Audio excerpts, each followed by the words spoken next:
كرمه وإحسانه. أشهد أن لا إله إلا الله وأشهد أن سيدنا ونبينا محمدا عبده ورسوله سيد الخلائق والبشر. اللهم صل وسلم على سيدنا محمد نورك الساري ومددك الجاري وجمعنا به في كل أطوار وعلى آله وصحبه يا نور. أما بعد فيا عباد الله اتقوا الله حق تقاته ولا تموتن إلا وأنتم مسلمون. فقد قال الله سبحانه وتعالى في كتابه الكريم: أعوذ بالله من الشيطان الرجيم، بسم الله الرحمن الرحيم. يا أيها الذين آمنوا اتقوا الله وقولوا قولا سديدا يصلح لكم أعمالكم ويغفر لكم ذنوبكم ومن يطع الله ورسوله فقد فاز فوزا عظيما. صدق الله العظيم. Ma'asyiral muslimin, jamaah salat Jumat yang dimuliakan oleh Allah Subhanahu wa taala. Selaku khatib berwasiat kepada diri khatib pribadi dan kepada hadirin sekalian, maka hendaknya kita meningkatkan kualitas dan kuantitas kita, ketakwaan kita kepada Allah Subhanahu wa taala. Takwa dalam arti imtithalul awamirillah wa ijtinabun nawahi, yakni menjalankan perintah-perintah Allah serta menjauhi larangan yang dilarang oleh Allah Subhanahu wa taala. Ma'asyiral muslimin, jamaah salat Jumat yang dimuliakan oleh Allah Subhanahu wa taala.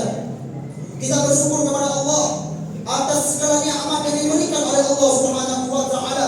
Maka dua nikmat yang dilupakan oleh manusia, wa ni'matus sihat wa ni'matul faragh, nikmat sehat dan nikmat sempat yang terkadang dilupakan oleh manusia. Maka kita bersyukur kepada Allah Subhanahu wa taala atas nikmat-nikmat yang diberikan oleh Allah Subhanahu wa taala. Salawat serta salam senantiasa kita aturkan kepada junjungan kita, suri tauladan kita, baginda Nabi Muhammad sallallahu alaihi wasallam, hingga para keluarganya, para sahabatnya dan para pengikutnya yang setia hingga akhir zaman.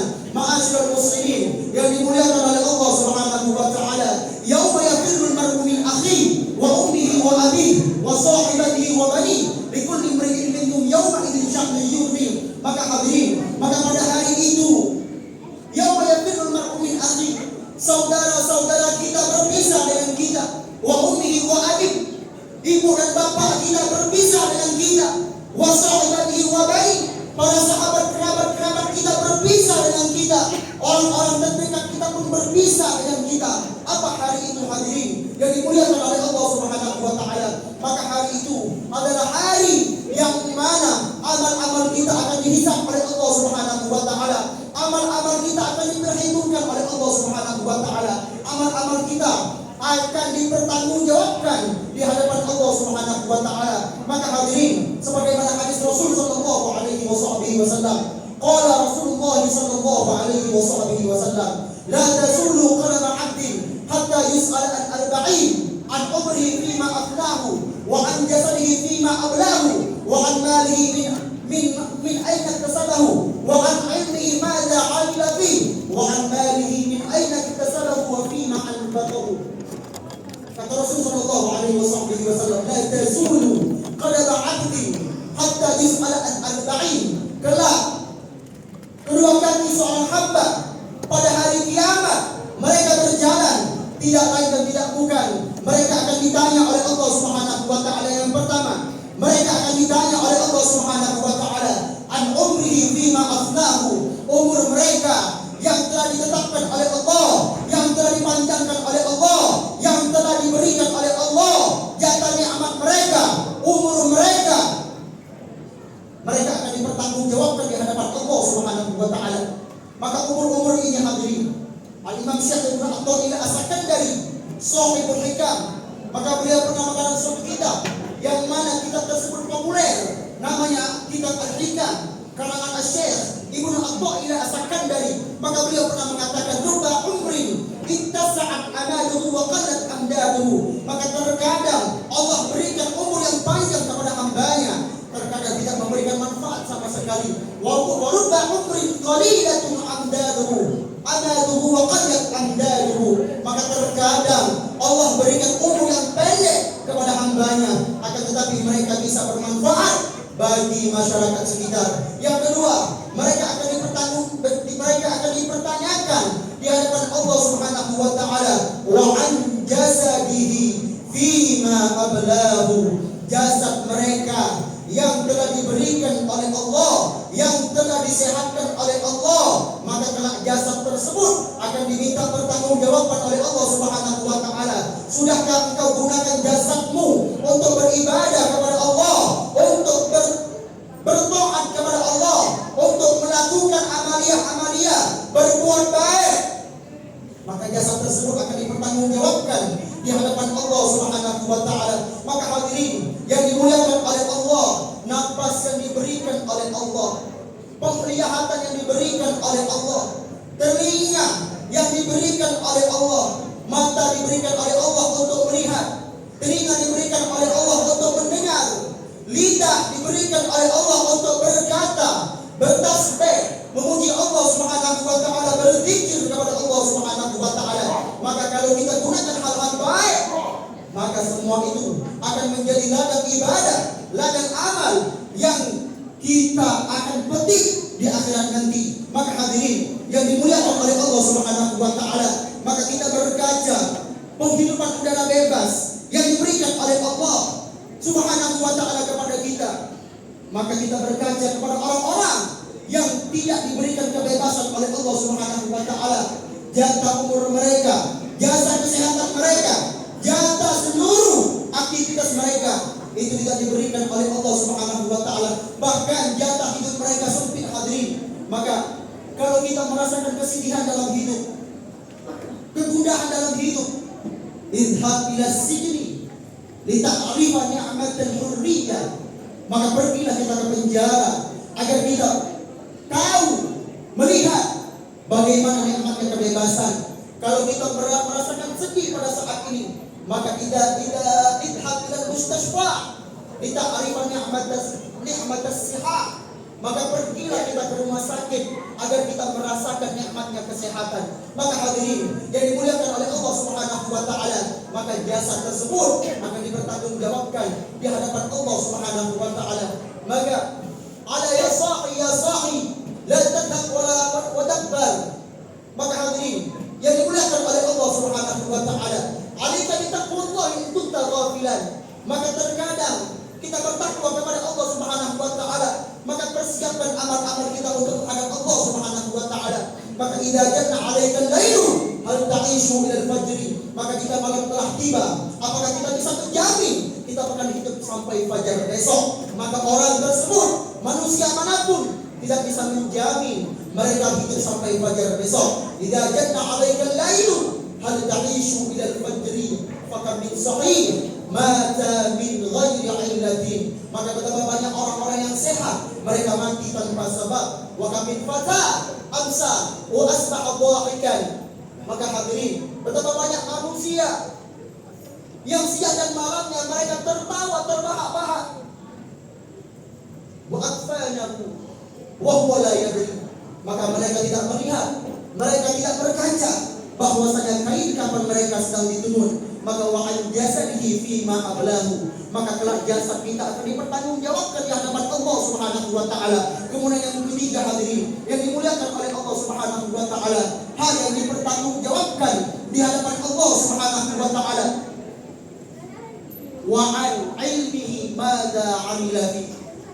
Lalu ilmu yang diberikan oleh Allah, sudahkah engkau amalkan ilmu tersebut? Sudahkah engkau belajar ilmu agama? Sudahkah engkau belajar ilmu batu toharo, batu salat, hal-hal yang membenarkan salat, hal-hal yang membatalkan salat? Maka kalau kita tidak belajar ilmu agama, maka kita akan rugi serugi-ruginya di akhirat nanti. Maka ibadah-ibadah kita hadirin yang dimuliakan oleh Allah Subhanahu wa taala, tanpa dilandasi dengan ilmu agama, ibadah-ibadah kita, salat kita, wudu kita, hal-hal yang lain, toharo kita, mandi wajib kita, kalau tidak berdasarkan dengan ilmu, maka itu khawatir akan menjadi sia-sia. Maka wa'an ilmihi madza 'amila fi. Maka sudahkah engkau mengamalkan ilmu tersebut? Atau sebaliknya, engkau diberikan jatah kesehatan oleh Allah, jatah umur oleh Allah, tapi engkau tidak melangkah, tidak pernah tergerak hatimu untuk pergi ke rumahnya Allah, untuk belajar ilmu-ilmu agama, untuk belajar ilmu-ilmu warisan baginda Nabi Muhammad sallallahu alaihi wasallam. Maka sungguh rugi manusia orang-orang tersebut ketika mereka diberikan jatah umur oleh Allah. Mereka tidak mau, enggan untuk mengambil warisan baginda Nabi Muhammad, yaitu ilmu agama. Maka itulah hadirin yang diberikan oleh Allah Subhanahu wa taala. Itulah ilmu.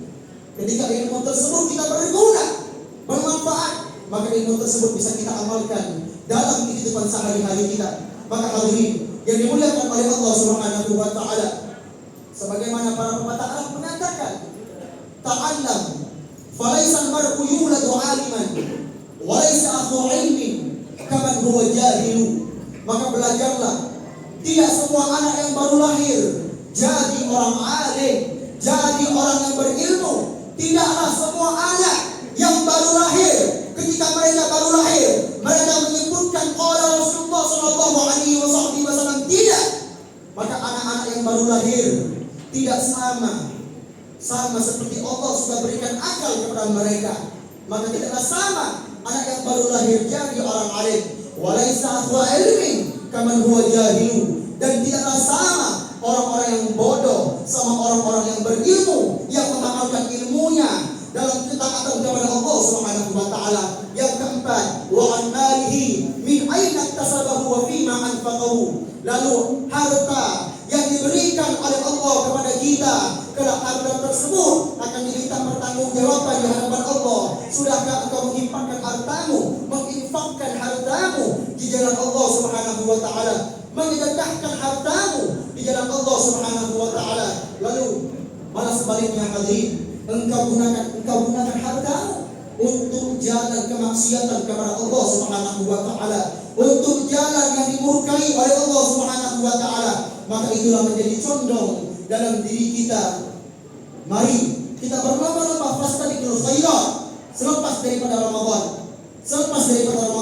Sekarang sudah masuk daripada bulan Syawal. Maka mari kita berintrospeksi diri, meramaikan masjid-masjid, meramaikan musala-musala, untuk kita menanam benih, menanam bekal untuk kehidupan yang abadi, yaitu di surga Allah Subhanahu wa taala. Amin ya rabbal alamin. Inna ahsanal kalam kalam Allah malikil alam. Wa idza quri'al Qur'an fastami'u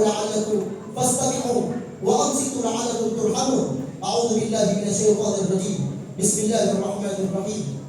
Wal 'asri innal insana lafi khusr illa الذين آمنوا وعملوا الصالحات وتواصوا بالحق وتواصوا بالصبر. بارك الله لي ولكم في القرآن العظيم ونفعني وإياكم بما فيه من الآيات والذكر الحكيم وتقبل منا ومنكم تلاوته إنه هو السميع العليم. أقول قولي هذا وأستغفر الله العظيم لي ولكم ولسائر المسلمين والمسلمات والمؤمنين والمؤمنات فاستغفروه إنه هو الغفور الرحيم. اللهم صل على